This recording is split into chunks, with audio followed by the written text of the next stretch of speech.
Welcome to the Brilliant Fertility Podcast. I'm your host, Dr. Katie Rose, and this podcast exists to help illuminate the path ahead of you. With expert interviews, clinical pearls, and real client success stories, my intention is to bring you hope for what's possible on this journey and to give you tools and resources to navigate the ups and downs on the road before you. If you find this podcast helpful, don't forget to subscribe on your favorite listening platform. And I have a big request. If you have a minute, can you leave us a 5-star review? And let us know, what did you learn? What did you come away with? Did you leave with that spark of hope? This helps more people like you find the podcast. My mission is to support as many humans as possible on their path to become parent. And by you sharing and subscribing, you're part of that mission too. And I'm so grateful for you for being here.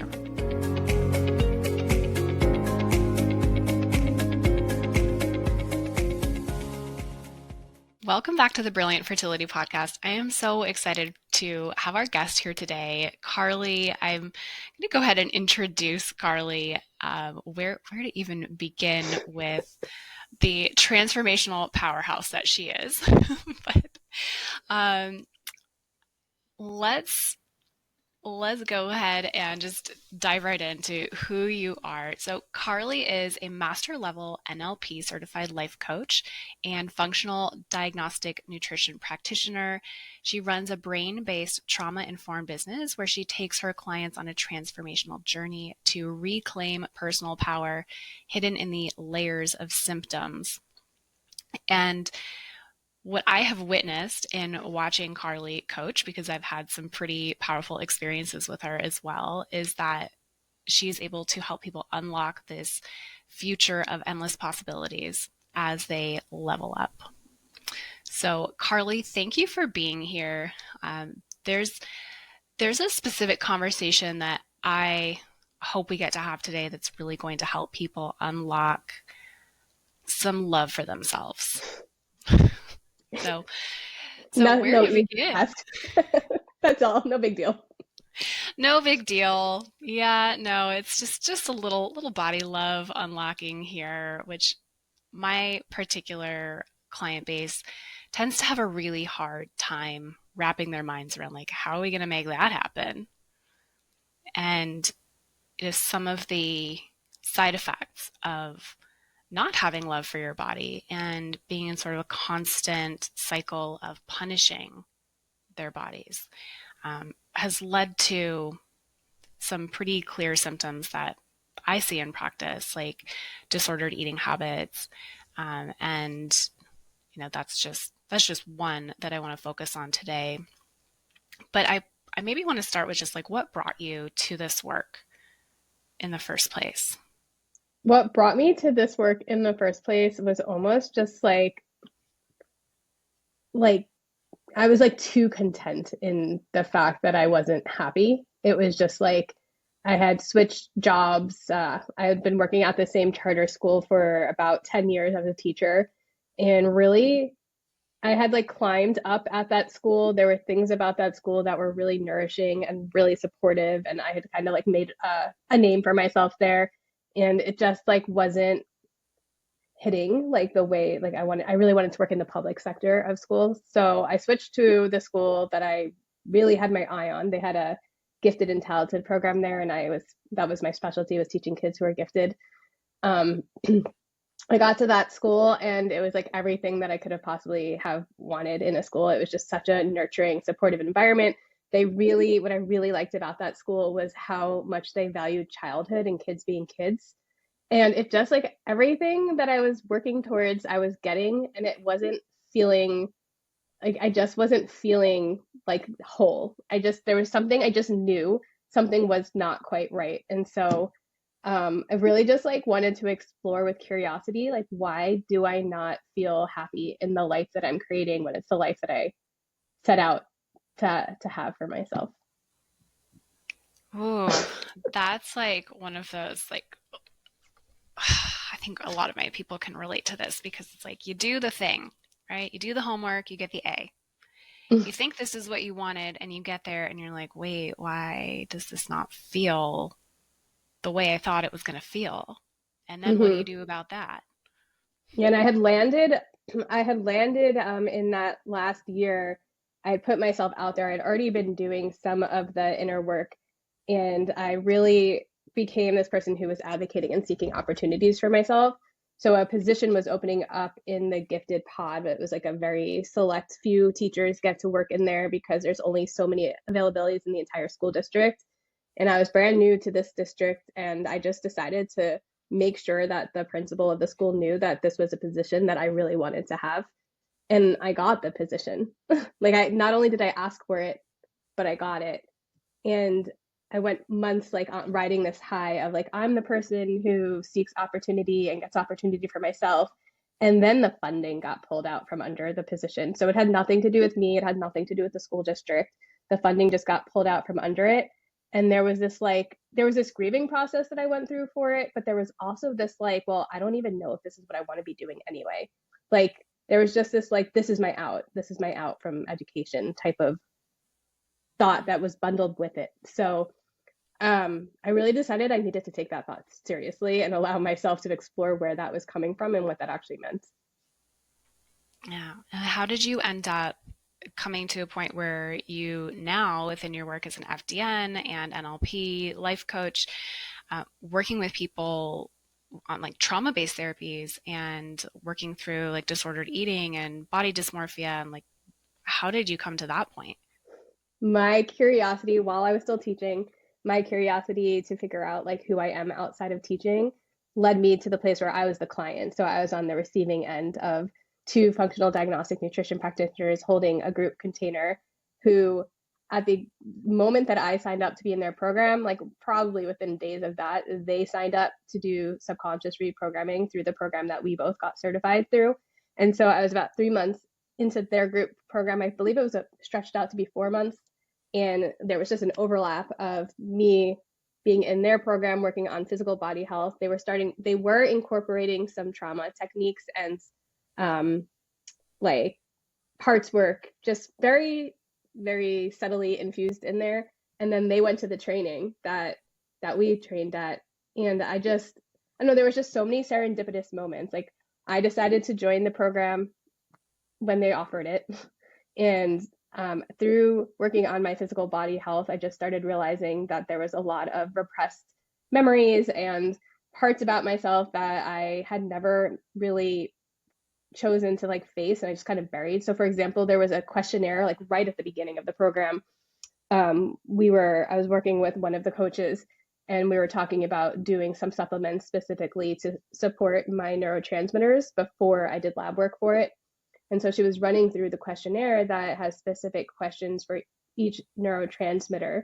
So if certain neurotransmitters are out of balance, the best way to tell is to do the lab work, but you can also ask questions that help to fit patterns of when this neurotransmitter is out of balance, this is usually like symptomology of it. When that one's out of balance, this is usually symptomology of it. So she was running like through the questions per neurotransmitter, which I didn't really know at the time, but because I'm trained now, looking back, I'm like, oh, that's what she was asking me. Yeah. And there was a question about something along the lines of like, how often are you like affected by like disordered eating or an eating disorder? And I like paused on it. And it sent me into like a fight or flight type panic mode. But I just said like, I think it was out of a 5 or out of a 10. And I said like a 3. And my brain was like, why didn't I say 0? Like, why am I even saying 3? Where is this coming from? And I had realized that I had like in my college years, there was like chunks of time, like I'd say at the most 2 months where I went like literally not eating anything at all. And then, you know, the disordered eating thoughts are like, it's like you're just constantly thinking about food, you're constantly thinking about your body. And one of the reasons I had joined the group program was I wasn't happy with my body, and I like couldn't get myself to stop eating candy. And that was like, it was like, so I don't know, it just, that question just stuck with me so much. And then the funny part about it is I had said the 3 and how much I was perseverating on the fact that I even admitted to that much out of the 10-point scale was becoming like an obsession. So then I emailed her to tell her like, I don't know why I said 3, I should have said 0. Like, that's not something that I'm currently dealing with. But like I knew that I was if I was perseverating that much on it, but for some reason I like didn't want her to know. And it was like then I spent like a few weeks in this cycle of confusion between like what am I hiding? Am I actually hiding something? I convinced myself that like I didn't have anorexia in college because it was such a short window of time, right? Like it was 2 months at the most, maybe 6 weeks, but it was like I literally I didn't eat anything in that time period. So I don't know what made me think that like that wasn't enough to be taken seriously, which I've Right. later learned in my life is like a very huge pattern of mine. Like it's not, I'm not, I'm not bad enough to be worthy of getting the attention, or it's not, it's not like as bad as somebody else. So like I should be able to help myself get out of this, and it's not worthy of mentioning to somebody else. Um, that just stands out so much in my mind that like I thought that I needed to lie to her about it in the opposite direction, like in the direction of this isn't something I'm struggling with. Meanwhile, I was paying her to help me. Aren't we funny creatures? And It's so like since there's we've so both much been shame. now through all this training on subconscious reprogramming and like understanding like now that question probably took something from the shadows, Hmm. right? And because it had been unconscious before and it's now been brought into the light, it's like, oh shit, now I have to actually look at this. Yeah. And it's so uncomfortable that DIYing it, it's like if had you not had that level of coaching and care and someone who you were accountable with, like would you have just shoved that back down and Oh, been like, oh, 100%. I would have shoved that back down. I was trying to shove it back down. I think I spent about, um, I don't think I fully told her about that aspect of what I was going through until after the group program was over. So about 4 months later, she had come back wow, from her training. I was getting so much anxiety. We hit the halfway mark of the program ending, and I was just getting anxiety in a way I'd never experienced it before in my life. I think that's the first time I really did like a group program like that, or really put myself out there into a community that wasn't like a comfort zone for me type of experience. Like, oh, my best friends are all going to do this thing. Let's like, I'm going to jump and do it. No, this was like I completely did it all by myself. And it was online. Um, and so I don't think I fully really, I was kind of struggling with it internally. I think I might have been like trickling some information at that point because I was trickling it to myself as well. And then she happened to come back from this subconscious reprogramming training, and I was like, it's now or never. Like I have the person in front of me, I've built the rapport up with her, and if I don't take this leap of faith to let somebody in so I can let myself out, it's just like never going to happen. I just got full goosebumps. Oh. Like that statement right there, if I don't take this opportunity to let somebody in so I can let myself out. Like that's such a huge statement that I'm sure so many women, and I think most of my listeners are women and people who have struggled to conceive and struggled with not trusting their body, punishing their body in some way. It's like, what are the layers there? What are you holding back? And who can help you?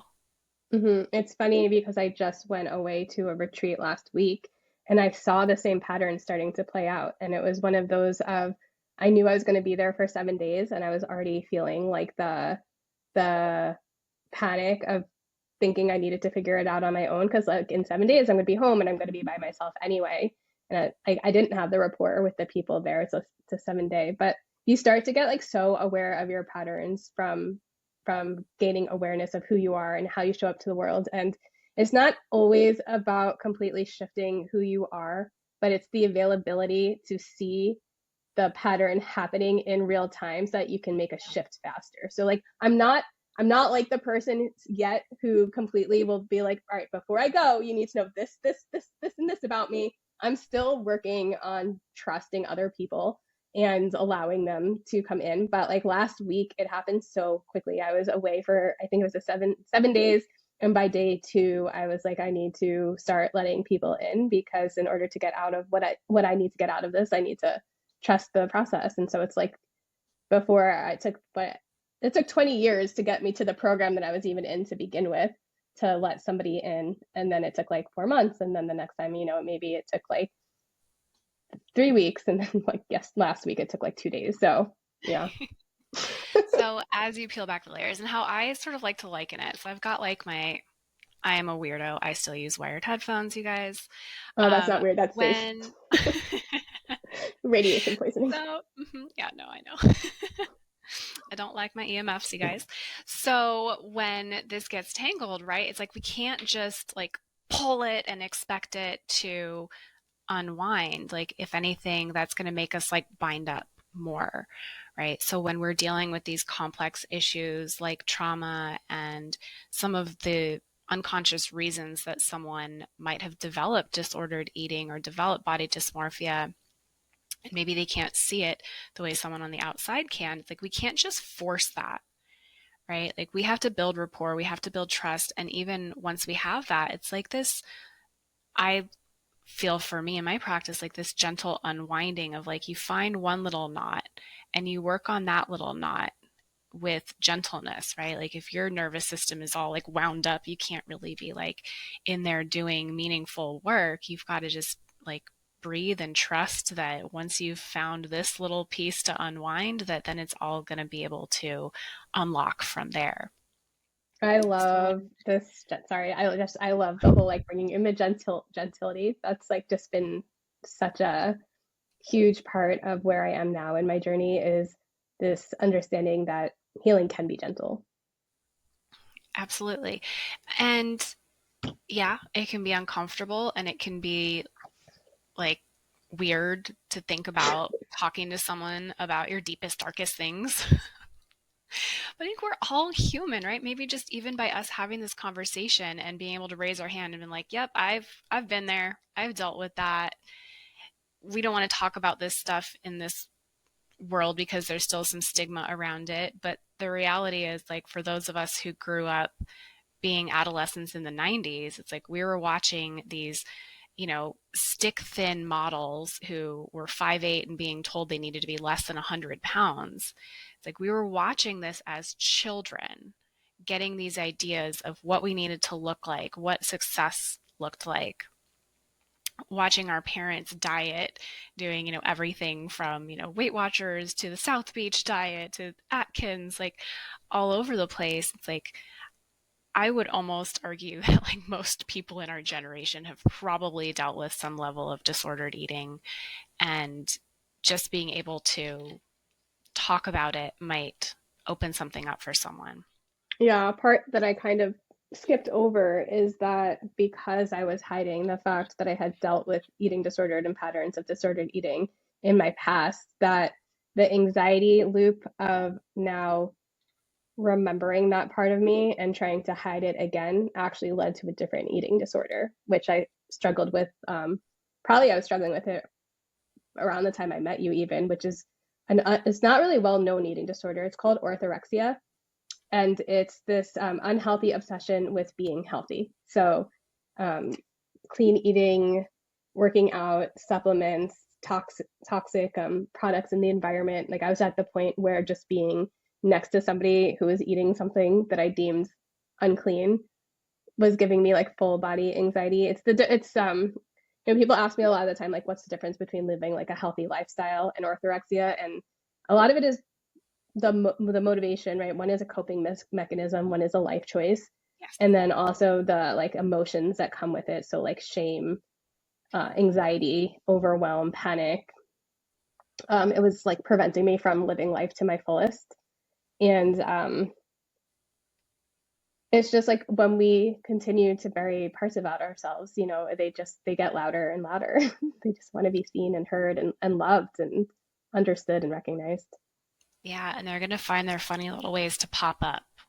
And Mm-hmm. sometimes those funny ways might not seem like they are following a coherent path. And, if we just keep plowing through life without ever pausing to ask better questions about what might be going on, then we might not discover that deeper healing. Mm-hmm. This is you bringing up orthorexia. It will actually not be the first time people have heard about this on the podcast, because I brought it up in an episode on PCOS. People with PCOS actually have about a threefold higher risk of developing an eating disorder. And orthorexia is something that I see so much in my practice because people are, coming to me as a naturopathic physician wanting to know how they can be healthier. And a lot of time I'm looking at these patterns and noticing like they're already eating super clean and they're already taking 17 supplements and they've detoxed their entire house. But what is happening, mentally and emotionally with that is like you described, like you're not living, right? You're not present. You're always thinking about the next thing, or am I doing this right? Or am I doing enough? Or am I enough? And it's taking so much mental energy to be in that space. I'd say for me too, I mean, mine coincided with a diagnosis of Hashimoto's and then also unrepressing some like trauma. And so the collision of all of those things, like there's a lot of metaphors behind the thought processes that people are having when they're partaking in behaviors. A lot of it for me was like, if I can control everything, nothing could be considered my fault, right? Like I'm everything, I can't be blamed. Like it can't possibly fall on my shoulders because I'm doing everything right. Yeah. Yeah. Control is a really big piece with the fertility population because it's like, oh, I can't control that I'm not pregnant yet, but I'm going to control everything else that goes in my Yeah, you body, don't want goes to on my blame your body. own body for the fact that you can't carry a baby or get pregnant. And yeah. Yeah. And then unfortunately that creates its own stress cycle, which Which is becomes not ideal for mhm. hormones. And yet, we don't want to pile on more blame. Be like, No. well, it's now your fault that you're stressed because you've made this an issue. It's, with the unconscious patterns, like it, these coping mechanisms are brought out because there is that part of us that believes like we are doing our best. Like this Mhm. is what we needed. And this is why I don't think anyone should ever be in this alone. Mhm. So, how might you approach someone who maybe they're not even aware that they are in a cycle of orthorexia or, behavior that has been born out of a coping mechanism? Like, how do you start to approach that? One of the things that you really start doing is building safety. So is the person needs to feel safe in their body or safe, I like safe enough. So it's gaining rapport and gaining trust is the first step, like letting them know that you're there for them, letting them know, um, letting them kind of guide you on what they want to work on until the things that they want to work on are kind of seemingly distractors from getting at the deeper stuff. And then it's so easy, it's such a process of love, of loving the client, loving them enough to help them guide their own journey, recognizing that any topic that you get into is a layer towards like the disordered eating. And honestly, the disordered eating isn't even, that's another like cover layer for what's happening underneath as well. And then awareness, a lot of people who have orthorexia don't even know that they have it. They don't, like, I didn't even know it was a thing when I had it. In fact, I was pretty proud of myself for a while. Um, I had figured out like this way to like hack the system in my brain almost, right? Like Yeah. I was like happy to I figured out how to give myself anxiety, like so that I could fill myself up with the anxiety. So a lot of it is just bringing the awareness and gently kind of exposing them to what these patterns look like and how they would know if that's something that maybe they're struggling with. And one of the very first techniques that I do with all of my clients is really helping them release so much of the unresolved emotions in their body, especially guilt and shame. Like guilt and shame are so strong when somebody is dealing with an eating disorder, and helping to sort of diffuse the guilt and shame and getting the person to a place where they feel safe enough to talk about it, to gain acceptance that the parts of them that are struggling with the eating disorder are actually there for their highest good to protect them is all part of the steps of along the way. Yeah. And for people who maybe have fear about like, oh, looking at the emotions and um, I mean, I would qualify myself as someone That's who's what 1000% in that category. that's why I And laughed. yeah. Yeah, you've seen it. An eating disorder is a way to not have to feel your emotions. It's Oh, similar to an a thousand addiction. percent. Like Yep, you're Yeah. learning how to numb yourself out. I mean, I still, one of the things I really like to point out to people, because it can look like an overnight success story if you didn't know me on my core, like I'm still very human and my behaviors have changed so much, but the thought processes still will loop me in sometimes. And so what the difference is like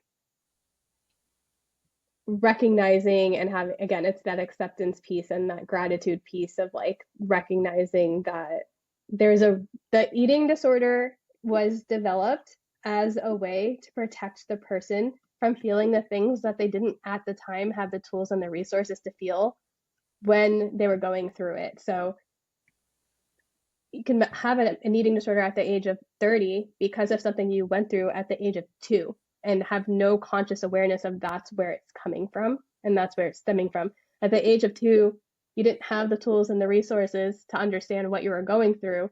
And so life's on you and you develop as like ways to pull back. I have a very strong dissociation response to shame and discomfort. Like literally something that'll make me like slightly uncomfortable, my body reacts to, like it does not like to feel uncomfortable to such a large degree that I'll start to like separate from myself so that I can't feel it anymore.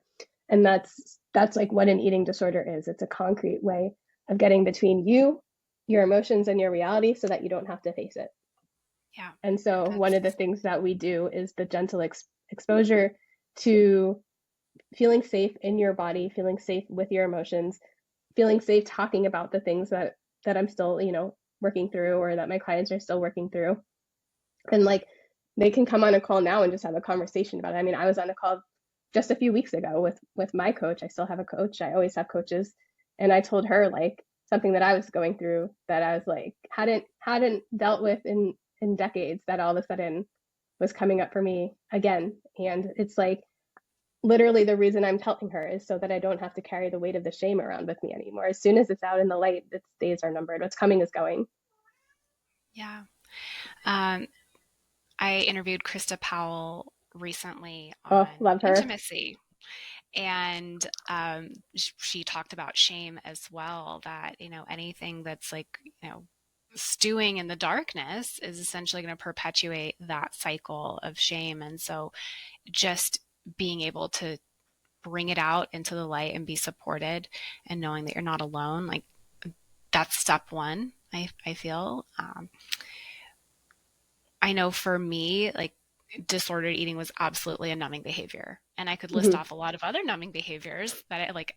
Over exercise was a numbing mechanism, and obsessing about food and supplements, obsessing about, when I first learned about environmental toxins and hormone disruptors, sex, like lots of other things can be numbing behaviors. And so once you start to unwind that and process trauma and feel the feelings, what's next? Like, how does someone proceed through life as this new person? That can There's feel some weird it's too from it is personal experience. so many learning curves, but like the best advice that I have is to keep putting yourself in situations where you can trust somebody on the other side. It's so important to have somebody on the other side, and it's so important to start to trust yourself, right? Um, what was the question? I've confused you. How wonderful. We're in. I'm in trance. Now we're learning. What's next? You said what's next? Yeah. So it may be a better way to phrase it, and just like one of my personal like parts of confusion and working through trauma and like unwinding like why I had treated my body in such a way for so long, was what is my real personality and what was the trauma response? And how do That's I so good. proceed in the world as this person who now has a lot of understanding about my trauma responses and releasing these maladaptive coping mechanisms? Like, who am I now? Yeah, That was a weird I'm place to be. there's so much grace inside that place that one needs to be able to give themselves. And that comes again from having somebody on the other side to also really model what it looks like to be treated with grace, with unconditional love. forgiveness, boundaries. Boundaries is like a huge part of the healing process, learning to set boundaries and learning that it's safe to make mistakes. And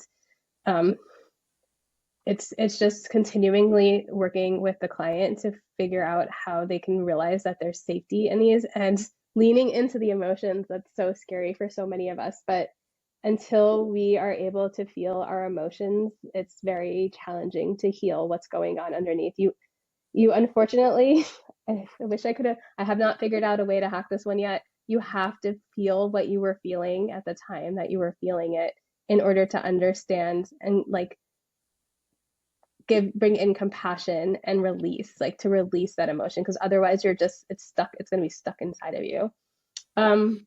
One of my absolute favorite techniques for working with clients, and once they're like in that awareness piece, is parts integration. So it's helping them to kind of talk to the parts of themselves that have the trauma response, and getting them to recognize like what the purpose of the trauma response is, and almost pulling it out as if you're talking to a child, because the part that is in trauma time is a traumatized little child. And that doesn't mean that every part of your inner child is traumatized, but there is going to be parts of you that are, and figuring and getting into the subconscious mind to talk to that part and coach it up and give it support and give it love and help it to decide on its terms to integrate back in. And it's, you said like this part of your personality that's traumatized.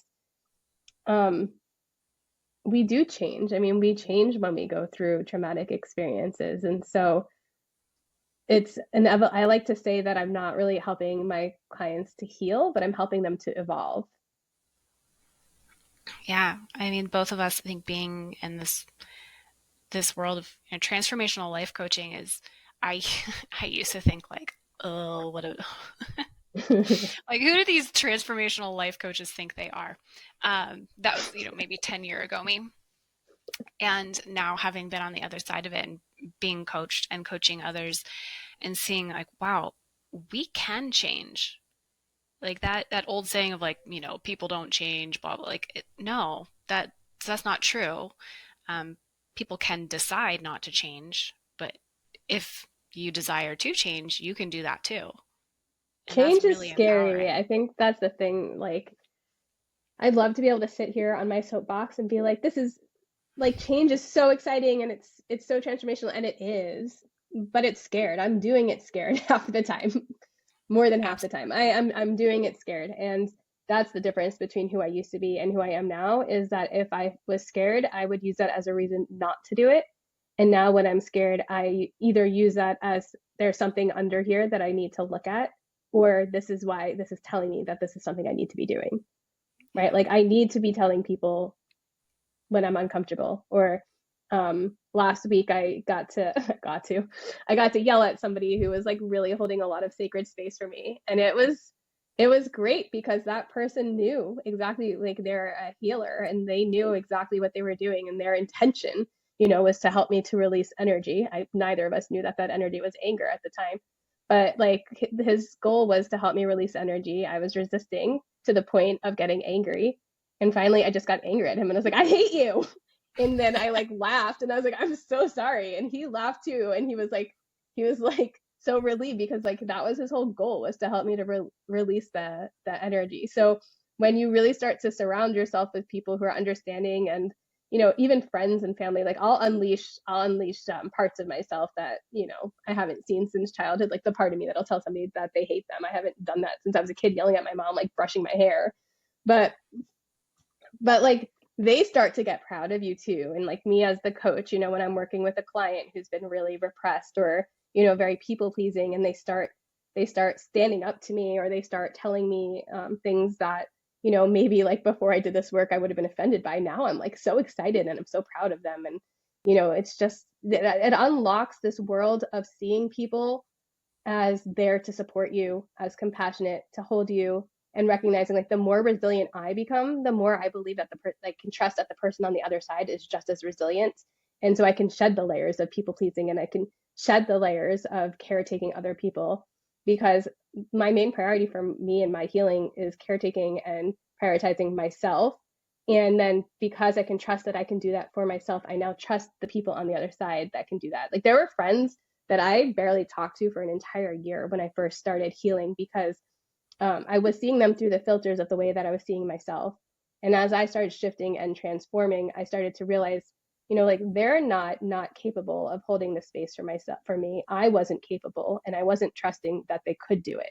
And as I became trustworthy of holding space for myself and allowing like coaches to hold space for me, slowly but surely I started to like reintegrate not just myself back into myself, but people from my past who weren't doing anything against me. In my mind, I was like, I'm evolving faster than them and they can't keep up with me. And that wasn't the case. I didn't have the capacity to let them in yet at the time. And they've met me back, along my journey as I evolved. They evolved because they were already evolving. I just didn't see it because I wasn't seeing it in myself.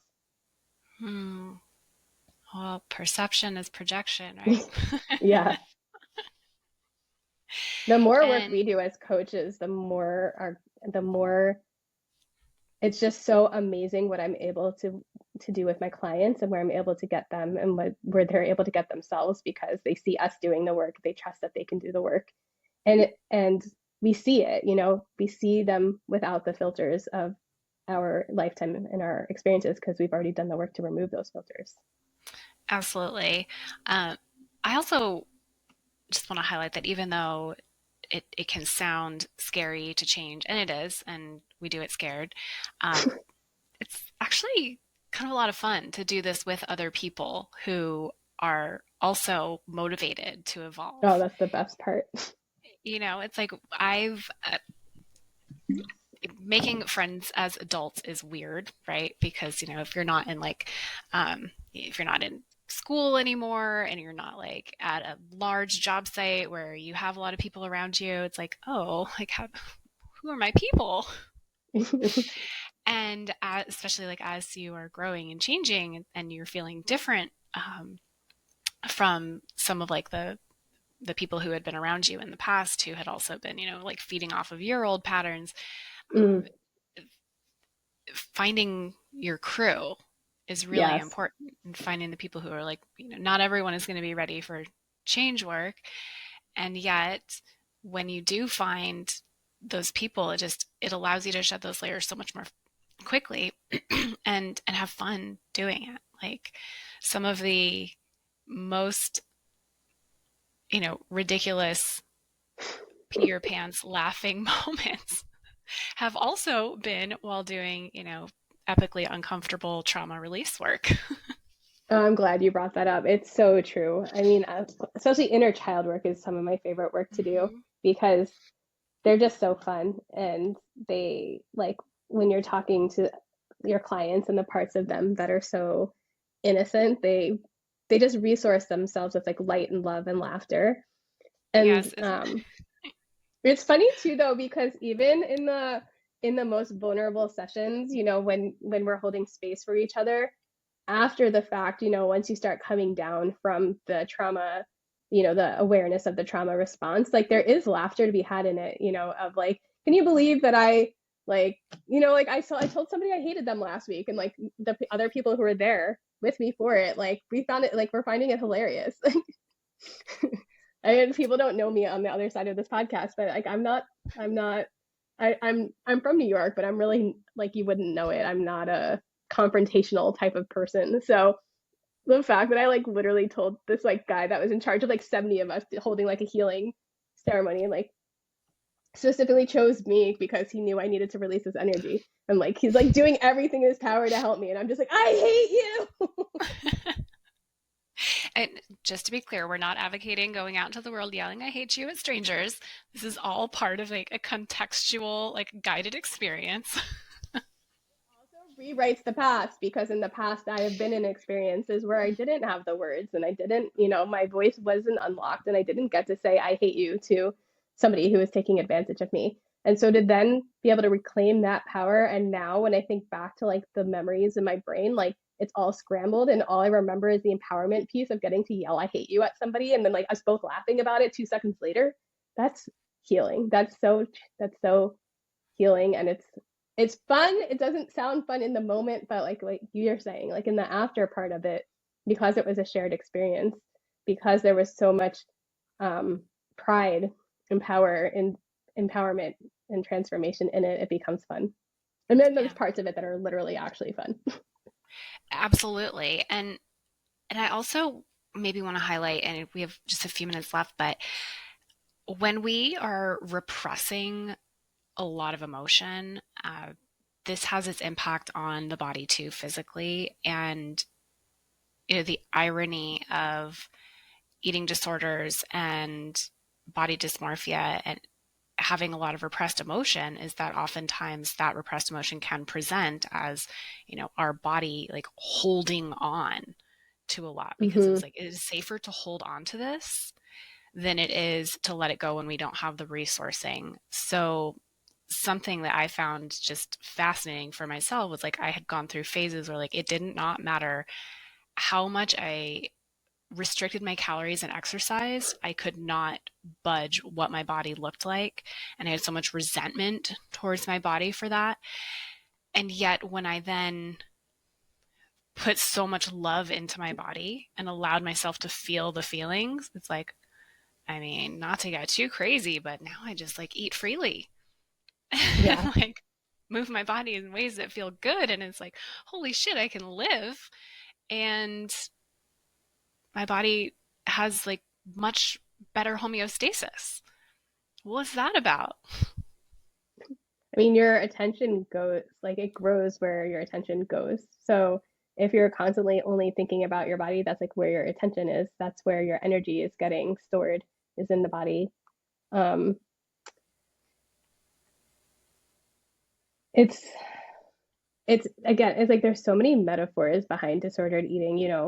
Anorexia is a large part of, you'll talk to people who don't really like to be the center of attention. And when they were the center of attention, it was really scary for them. So there's this element of constriction and like wanting to hide.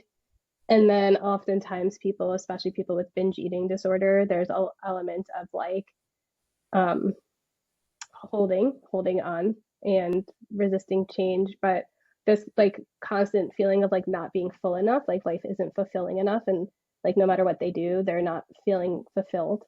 And that translates into obsessions with, it's like you're telling yourself this story in life, like I can't feel fulfilled, and then you're putting food in your mouth that's literally not filling you up because it's, I don't know, it's like um your trauma is manifesting in the story of presentation. And again, it's all protective mechanisms. For a lot of people, losing the weight doesn't feel safe because maybe when they were at a lower weight is when the sexual trauma happened to them, or cat calls, and they got so much attention that it was uncomfortable, and now they're storing and holding on to the weight because it's protective, and they don't get the same Yeah. attention that they were getting at a lesser weight. um Yeah.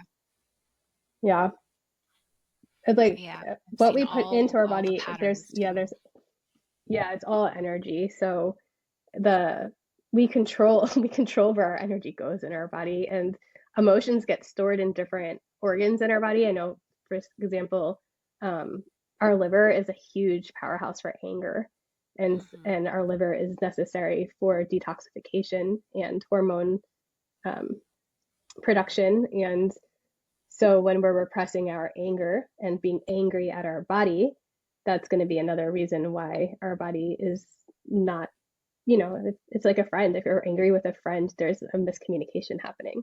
You're angry at your body, your body and your mind aren't communicating properly with each other. It's not going to come back to the homeostasis piece because you're sending it mixed messages. Yeah. Yeah. Oh, well, there are so many layers to uncover here. It would Yeah. be impossible to do so in 45 minutes. But how would people get a hold of you if they wanted to learn more about you and your coaching and work with you? Yes, I am on Instagram and it's at Carly in Focus. And then I also have a website, which is www.carlyinfocus.com. And we'll link those in the show notes so that you guys can find Carly easily.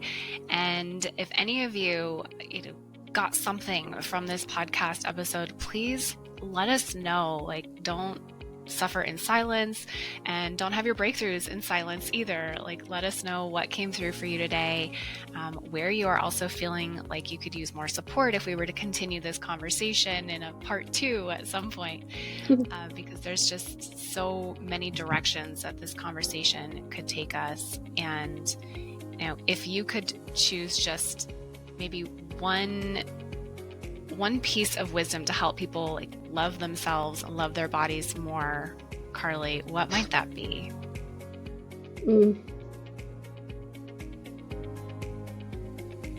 That's a good question. I mean, if you could pull out your body and view it as like a little child, what would you say to a little child? Like, no matter how old we are, it's that parenting of ourselves that we're craving and that is nourishing to us. So it's just like, if loving yourself as you are feels like too much of a reach, like, I want you to figure out how to love yourself as you were as a child. Like, what is your inner child parts of you need? And if that's too much of a reach, think of it as talking to somebody else, a friend, your own children, and just start having those conversations between you and you, whether you're viewing it as you and yourself or you and somebody else. It's just that one next step. I love that. Thank you so much.